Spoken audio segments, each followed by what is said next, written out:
I just got done with a 30-day fruit-only feast. Today I'm going to share what my experience is like, why I did it, and why you might want to too. I'm here outside in my gorgeous Tanzanian garden.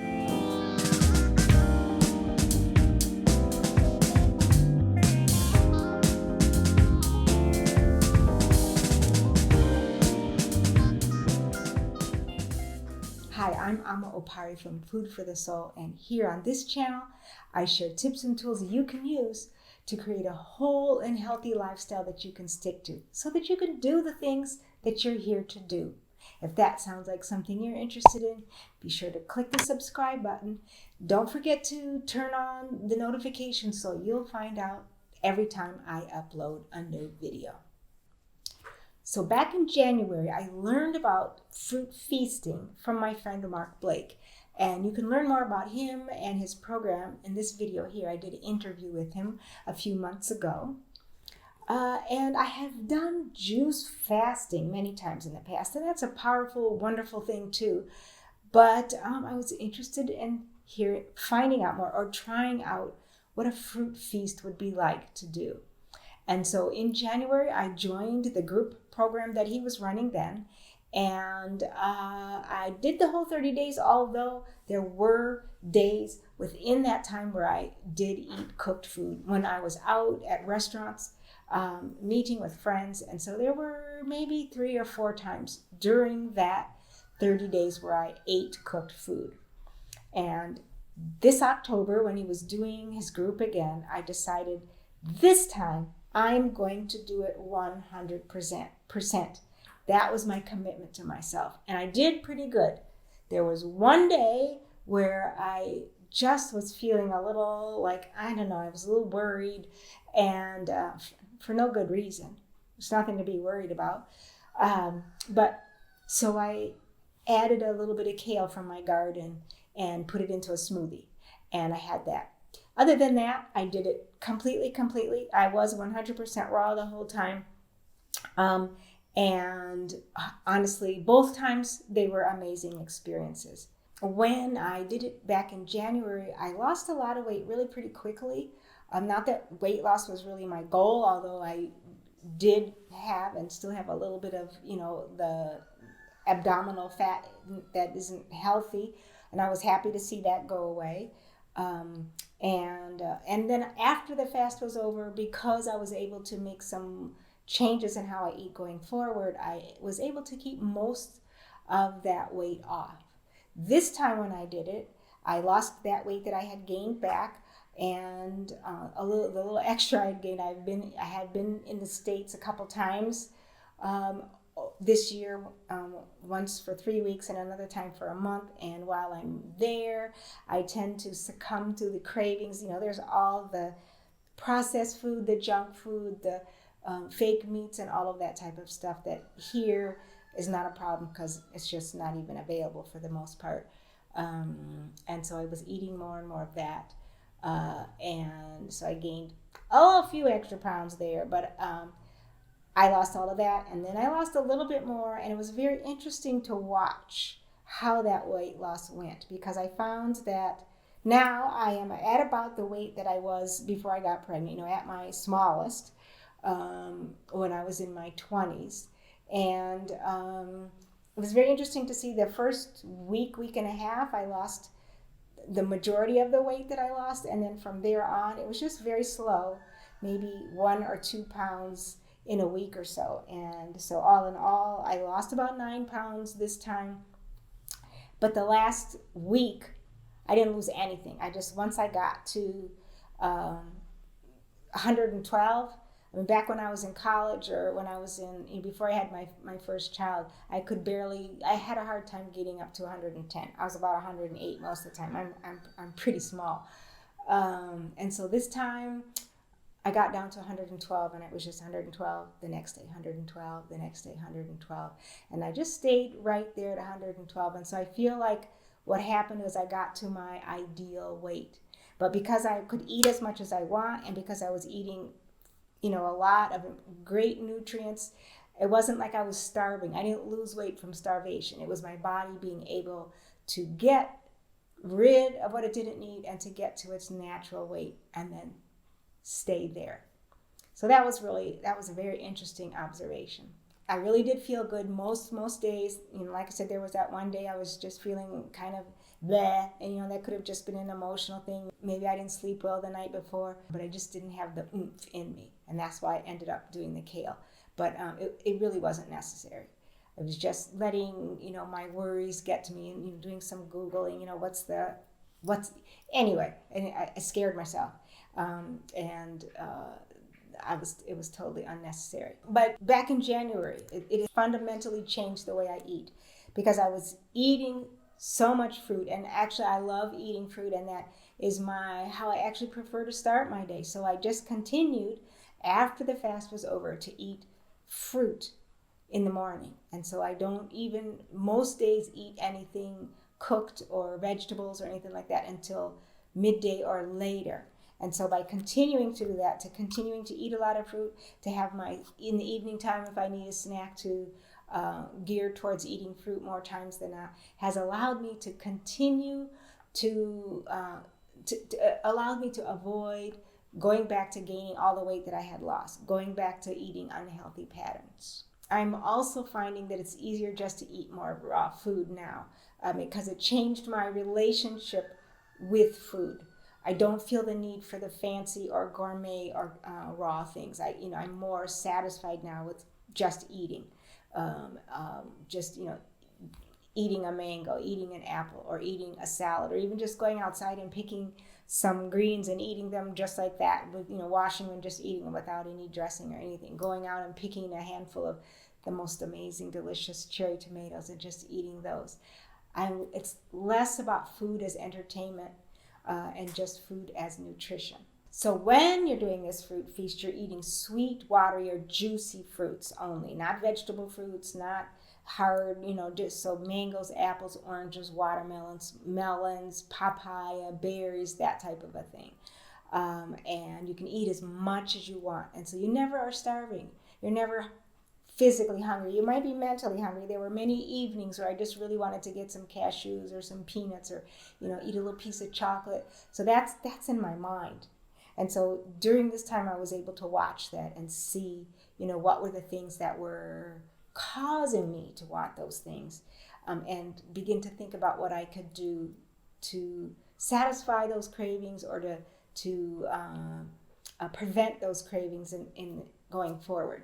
And this is something that I teach in my courses, my online courses at Black Vegan Academy, is about troubleshooting, about observing the patterns, figuring out what's going on, and then creating a plan to interrupt those patterns and create some new habits and patterns going forward. So doing the fast, the fruit feast or the juice fast or whatever kind, is a good way of breaking those patterns, observing those patterns, and looking for new ways to go forward. It's also a really good way when you're about to transition to a new way of eating. If you're going from an animal-based diet to a vegetarian or vegan, or cooked based to a raw, doing a feast or fast is a good way to transition, to break those patterns, those addictions, and really get clear on what you want to be doing going forward. And then when you come off the fast, you're ready to start your new pattern of eating. For me, this time I'm going to continue to increase the amount of raw. I'm also going to be reducing the oil, the fried foods, just the oil in cooking. I don't eat a lot of fried foods, but just reducing the amount of oil in my diet. I've done this many times before, but oil always seems to creep its way back in there. So this is another time for me to recalibrate, readjust, recommit myself to eating healthier the way I really want to eat. One of the nice things is, because you're still eating, it's less of a deprivation. It really helps, when you're juice fasting, you're not eating, and so you feel hungry, you want to chew. A lot of it, you say, I want to chew, put something in my mouth. And because you're still eating, it really helps you, it really helps it make it easier to continue on with that same pattern of eating after the fast, after the feast. And doing the fruit feast is so easy because there's no special equipment. I mean, yes, if you have a blender, that's good so that you can make smoothies. Smoothies are okay, but really all you need is a knife and a cutting board. Sometimes, or you can even just eat. So it makes it so much easier in preparing what you're going to eat, and also in the cleanup. Rinse it off, put it in the dish drain, and put it, and you're done. So there's no messy cleanup, no juicers to clean out. Maybe you have to clean out your blender, but that's about it. So it's so easy. I found it was also much easier to stay in a relationship and community with other people. We have an ongoing monthly meeting as diasporans here in Arusha, and so I was able to continue to go to those meetings and eat. Most restaurants have a fruit plate, or many do, or I could bring my own if I needed to, and I could still be eating just like everyone else. I felt less like I was, not a part of the group in that way. The one thing that can be hard is like whether or not you can actually find the fruits that you want, depending on the time of year and what's in season, because you really do want seasonally ripe fruits and sweet fruit. So if you at a time of the year where you have mangoes, but they've been brought in from who knows how far away, picked way too early, and then no matter how much you let them ripen or however soft they get, they're still sour. Then that can make it more difficult. So you want to try to have seasonally ripe fruit. Then that may make you decide to do it a little bit later or something like that. Or you may just have less variety in what you can eat. And I did a video a few months ago about how to keep your produce fresh. And so that's important when you go out there and you buy all this delicious fruit, and you want to make sure that it doesn't go bad on you before you have a chance to eat it all. Although I find I eat mine so quick, I'm like, oh my God, it's not shopping day till tomorrow and I'm almost out. So, but anyway, you can watch that video to see how to keep your produce fresh longer. So why would you even want to do this anyway? There are several reasons. One is to detox. I know for me, like I said, I went to the States a couple of times and ate all that stuff I don't normally eat. So it was good to have a chance to detox all of that, the processed stuff out of my system, the caffeine out of my system, and get back to a more purified, natural, healthy body system. So I alluded to it earlier, but it's may want to do this if you're deciding to transition from one way of eating to the next. It's a good way to break those patterns, to break those addictions, and start again new. Like I said, I'm about to do less oil, more raw in my diet going forward. Not about to, I am starting. I have started. It was 2 days ago that I ate that was the last day of the fruit feast, and so from here on in, I'm eating more raw, less oil. So weight loss, if you're trying to lose weight, this is an amazing way to lose weight safely and quickly. And as the other things that I talked about, changing your patterns is a way to do it, and then sustain that weight loss afterwards because you're changing how you're going to eat afterwards. Another thing is if you have health issues, blood sugar, blood pressure, chronic health issues that you're trying to heal, trying to reverse, this can be a powerful way for making those changes for yourself. And you will find very quickly that your blood sugar numbers go down, your blood pressure numbers go down, and your needs for medication change. And so it's very important, if you are on medication, that you consult with somebody who knows about fasting and who can help you monitor. Because if you continue taking the same medication when your blood sugar numbers go down or your blood pressure numbers go down, it could cause you some real trouble. So find a health practitioner who's familiar with how to do this. Talk to Mark. Get some support with this so that you can do it in a safe and healthy way. Another thing that could be hard is that when you're going through this detox process is that you may find days where you have headaches, you have maybe you get jittery, or you can't sleep well, or you have emotional issues, and that is to be expected. That is a part of the detox process. It's not something that tells you to stop or that you should be afraid of. Note it, but it's just part of the natural process. Whether you're doing a fruit feast or you're doing a juice fast, you may very well have detox symptoms, and those are okay. I think you have less of them doing it this way than when you do the juice fast, or they're not as strong, but you can expect that.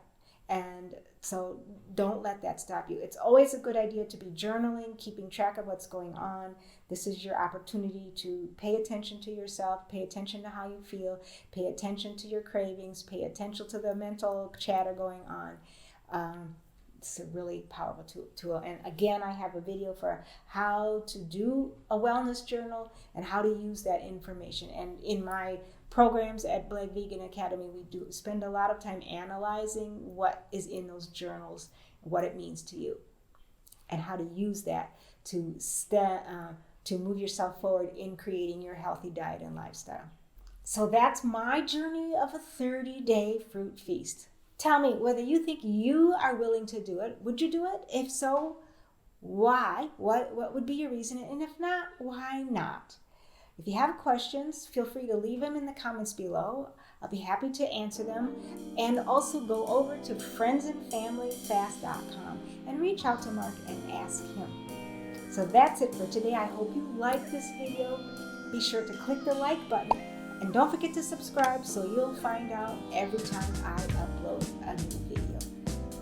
I'm Opare here in my Tanzanian kitchen where the power's out again. I look forward to seeing you next time. Bye, goodbye.